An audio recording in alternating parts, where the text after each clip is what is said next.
You don't have to look too far to find stories of people causing harm, pain, suffering to other people, human beings causing damage to other human beings. Just open a newspaper, go online for a few minutes. And of course, it's not something new. This has been happening since the beginning of time.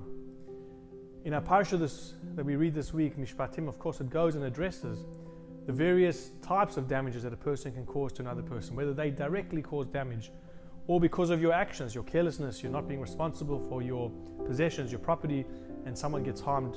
And it goes on to describe the various responsibilities that you have to take on if you do cause the damage and harm to somebody else.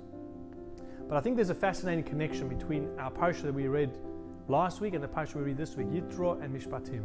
Yitro, which discusses probably the greatest time in the Jewish people's lives, where they stood at the foot of Sinai, the greatest spiritual revelation, where they received the Torah. And you would think that subsequently to this, there would be a discussion about more lofty things and more concepts, Shabbat, holiness, who knows what.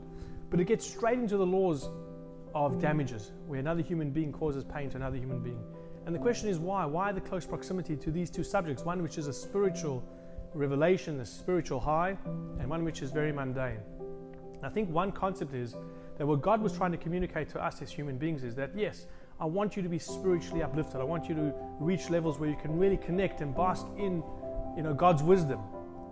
But what does God really want from us? What truly gives God pleasure is when He sees human beings getting along, when He sees us caring for one another, when He sees us sticking our heads out to make sure somebody else is safe, to make sure somebody else is cared for. And unfortunately, what causes God great dissatisfaction is when we don't think about our actions, when we don't realize that we can cause harm and pain. And there's so many stories that we can just see right in front of us of people who are careless, who don't think about the damage and the hurt and the pain they're causing to another human being. From the very simple thing of not recognizing somebody else, or greeting somebody else, or respecting somebody else. And so therefore, straight from the high of Sinai comes the reality, and that is, you want to really truly be somebody who's connected to God, you want to be a spiritual and perhaps even a religious person, think about your actions. Think about what are you doing in this world to make the life of somebody else better. And if the answer is that you're not doing that, and in fact you're causing somebody else harm, then you've got to rethink what you're doing in your life. And hopefully, when we do treat others well, that is truly the revelation, what Sinai was set out to achieve. Wishing you and yours a Shabbat Shalom, and please God, we utilize our lives, our tools, our possessions, our lives as vehicles to cause joy and happiness for somebody else. Shabbat Shalom.